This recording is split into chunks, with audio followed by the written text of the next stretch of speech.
नमस्कार दोस्तों, ज्योतिष का सफर में नरेश गांधी का सादर प्रणाम। ये हमारा 105वां एपिसोड है।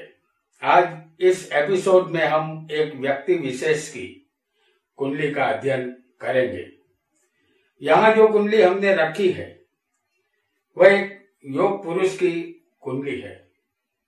ऐसे पुरुष युगों के बाद जन्म लेते हैं। ये हमारे देश के माननीय प्रधान सेवक श्री नरेंद्र मोदी जी की कुंडली है। आदरणीय प्रधान सेवक की कुंडली में कौन से खास राजयोग बने हैं जो उन्हें बुलंदियों पर पहुंचाने का काम कर रहे हैं। उनकी कुंडली में राजयोगों की एक लंबी लाइन लगी है जो उन्हें कभी ना हारने वाला अर्दम योद्धा बनाती है। उसे हम जानेंगे। 2014 में वह प्रधान सेवक बने। 2014 में और 2019 में 2 बार प्रचंड बहुमत से वह चुने गए। इससे पहले भी गुजरात में 3 बार मुख्यमंत्री के तौर पर एक सफल और लंबा कार्यकाल बिता चुके हैं। प्रधान सेवक बनते ही उन्होंने अपने विपक्ष को नाम शेष कर दिया। समय समय पर हिम्मत पूर्वक झड़पी निर्णय लिए। आधार कार्ड, सर्जिकल स्ट्राइक, नोटबंदी, जीएसटी, 370 और अब लॉकडाउन। और उनके लॉकडाउन के निर्णय की वजह से आज करोड़ों भारतवासी अपने अपने घरों में सुरक्षित है। किसी भी मुसीबत में से अवसर को ढूंढ लेना उनकी खासियत रही है। आइए जानते हैं प्रधान सेवक नरेंद्र मोदी जी की कुंडली में बनने वाले अलौकिक राजयोगों को।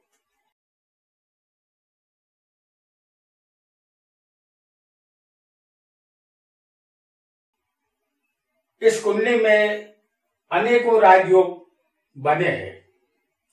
इस कुंडली को हमने इंटरनेट से हासिल किया है। वृश्चिक लग्न की ये कुंडली है जिसके मालिक है मंगल। इस मंगल को ज्योतिष में सेनापति का दर्जा हासिल है।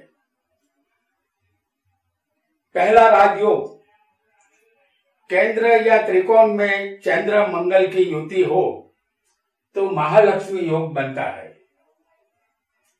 इस कुंडली में आप देख रहे हैं कि चंद्र और मंगल केंद्र में लग्न में बैठे हैं। यहाँ चंद्र नीच का है, मंगल स्वग्रही है। तो चंद्र और मंगल का ये राजयोग केंद्र में बना है और चंद्र मंगल केंद्र में विराजमान है। ये योग विपुल लक्ष्मी देता है। आइए जानते हैं दूसरा योग कौन सा बन रहा है। लग्न में वृश्चिक के मंगल के साथ नीच का चंद्र मौजूद है। चंद्र वृश्चिक में नीच का होता है तो मंगल स्वग्रही बलवान है। उसके साथ चंद्र का नीच भंग हो जाता है। इसे नीच भंग राजयोग कहते हैं। चंद्र उनका मन है। नीच भंग राजयोग की वजह से प्रधान सेवक का मन मजबूत है। इसीलिए वह हमेशा मन की बात नियमित करते हैं।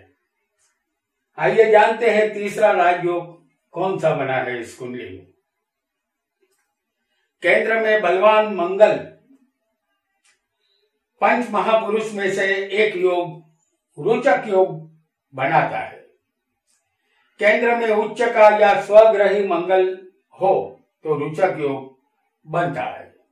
तो यहाँ स्वग्रही मंगल वृश्चिक में ही बैठा है क्योंकि अपनी राशि में वो बैठा है, इसलिए ये मंगल रोचक योग बनाने वाला मंगल है।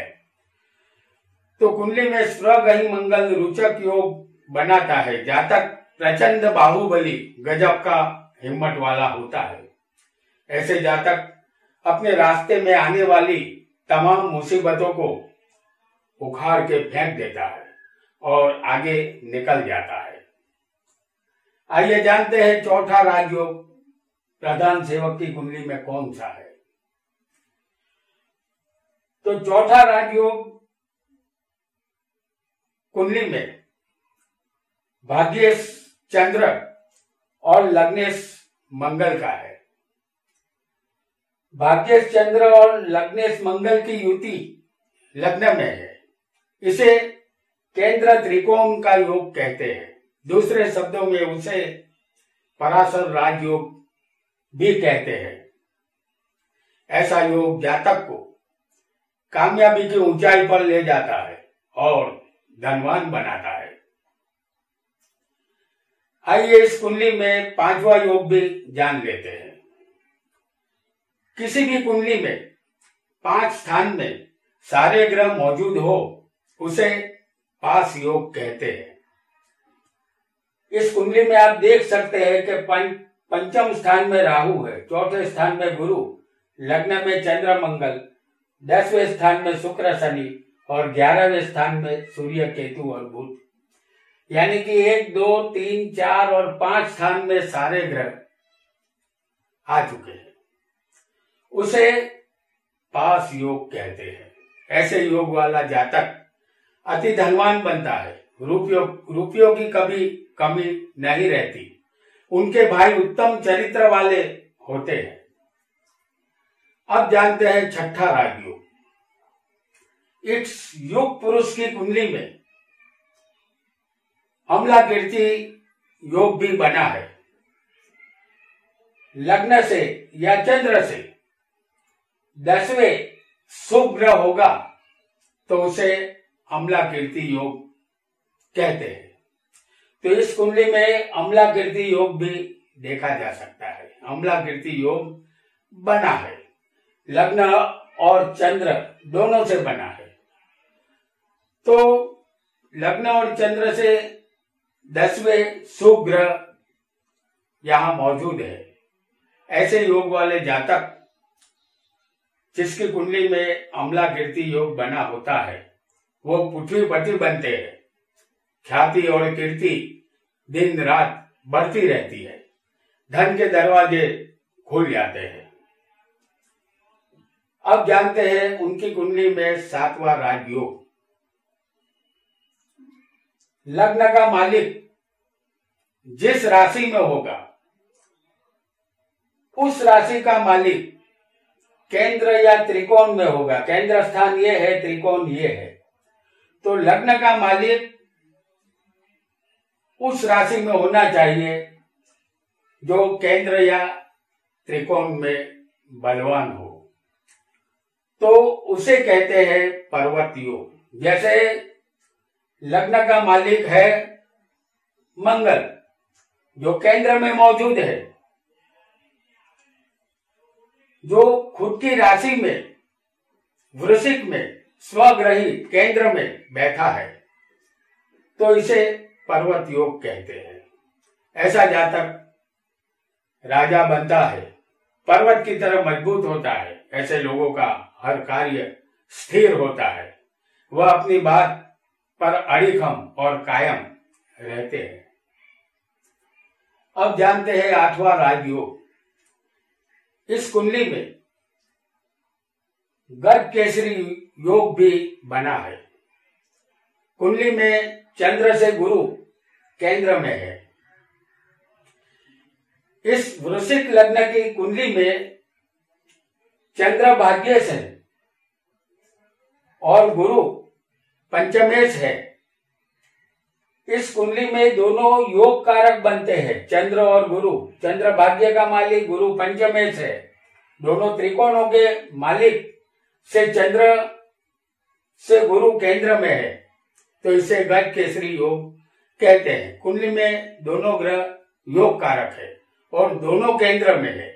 वैसे गुरु चंद्र की युति या दृष्टि हो तब भी गर्भ केसरी योग बनता है और उसे गर्भ केसरी योग कहते हैं।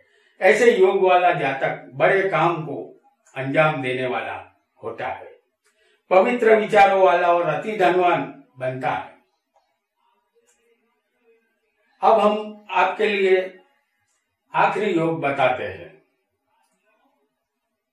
यहाँ जो लग्न है, मेष, कर्क, तुला और मकर लग्न हो, जिसे चर लग्न कहते हैं, और गुरु, शुक्र, शनि केंद्र में होने चाहिए। दूसरी बात कि इस कुंडली में चर लग्न नहीं है, और इस कुंडली में चर लग्न नहीं है तो इस कुंडली में लग्न का मालिक बलवान होकर लग्न में हो और गुरु, शुक्र, शनि ये केंद्र में हो तो अंशावतार योग बनता है। प्रधान सेवक की कुंडली में लग्न का मालिक मंगल बलवान है और लग्न में ही मौजूद है, गुरु, शुक्र और शनि केंद्र में है, तो उनकी कुंडली में अंशावतार योग बना है। ऐसे लोग ईश्वर का विशेष अंश लेकर इस दुनिया में आते हैं। वह अपने देश का नक्शा बदलने की ताकत रखते हैं। उनको एक विशेष काम के लिए कुदरत ने इस धरती पर उतारा होता है।